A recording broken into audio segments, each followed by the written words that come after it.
या चैत्र नवरात्रि में, शरदीय नवरात्रि में, आषाढ़ी नवरात्रि में, नवरात्रि में भी देवी की आराधना का एक स्मरण का सुख है महाराज।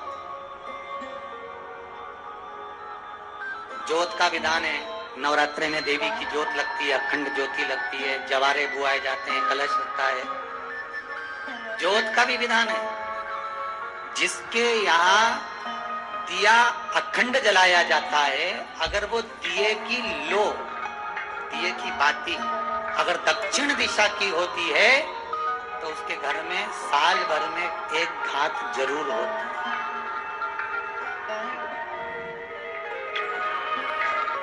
जो दिया अखंड जलता है उसकी बाती का मुख दक्षिण का नहीं होना चाहिए।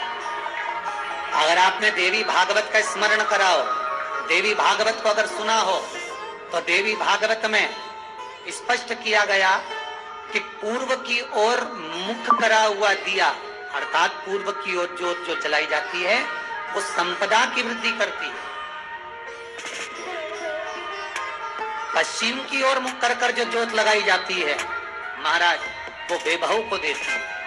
और उत्तर की ओर जो मुख कर कर ज्योत जलाई जाती है, उत्तर की ओर जो ज्योत का मुख रहता है वो आयु की वृद्धि करती है, घर में अकाल मौत को रोक।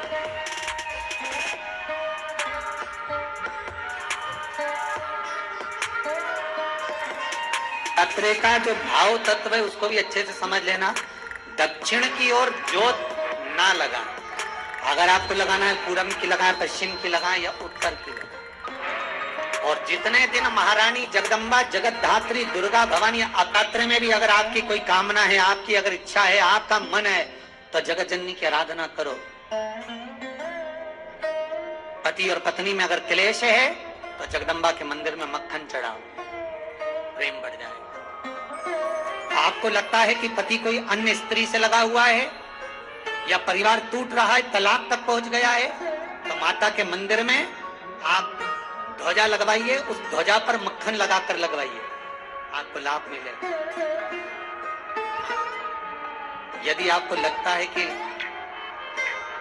बच्चे बहुत ज्यादा अपशब्द बोल रहे हैं, मुंह चला रहे हैं और प्रेम नहीं रख रहे, तो माता के मंदिर में लाल पुष्प, लाल चंदन और लाल चूड़ी माँ को समर्पित करिए, प्रेम बढ़ेगा। बच्चा कभी आप जी से कम नहीं बोलेगा, प्रेम की भाषा निकलेगी। माँ जगत जननी की आराधना, जगदम्बा की उपासना। नवरात्रि में 9 दिन में से कोई एक दिन ऐसा ले लो जिस दिन कन्याओं का भोजन कराओ, साथ में उनको लाल चुनरी हो या कोई लाल वस्त्र, लाल पूजन की सामग्री उनको दो, सुख मिलेगा। या चैत्र नवरात्रि में, शरदीय नवरात्रि में, आषाढ़ी नवरात्रि में, आदिक पौष नवरात्रि में हम शंकर की, हम जगत जननी जगदम्बा की जब स्थापना करते हैं, या हम नूतन घर का प्रवेश करते हैं, या गणेश जी की स्थापना करते हैं, या कोई दुकान को प्रवेश करते हैं, या कोई शुभ कार्य करने के लिए अग्रण्य होते हैं, तो हम कलश की स्थापना क्यों करते हैं? आज शिव महापुराण में शुरुआत में अपन शिव और पार्वती की यही संवाद को लेकर चले।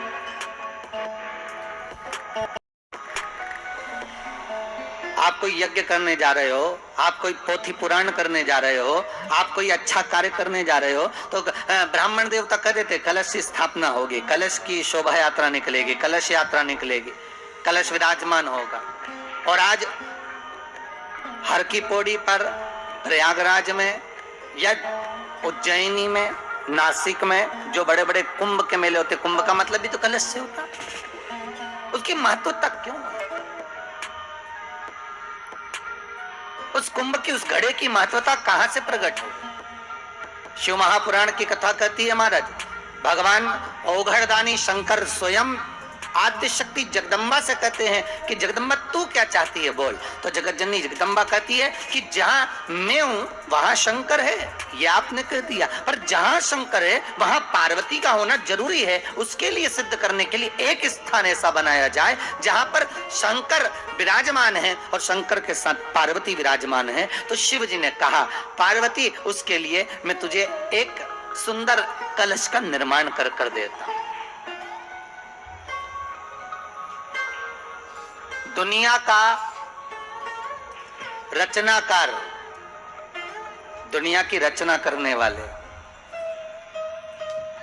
महाराज, संपूर्ण ब्रह्मांड की रचना करने वाले, जिनको भगवान शिव ने स्वयं ब्रह्मदेव से कहा है कि ब्रह्मा जी तुम सृष्टि खंड को आगे बढ़ाइए, सृष्टि की रचना करिए। और आज ही के दिन, यही चैत्रीय प्रतिपदा के दिन,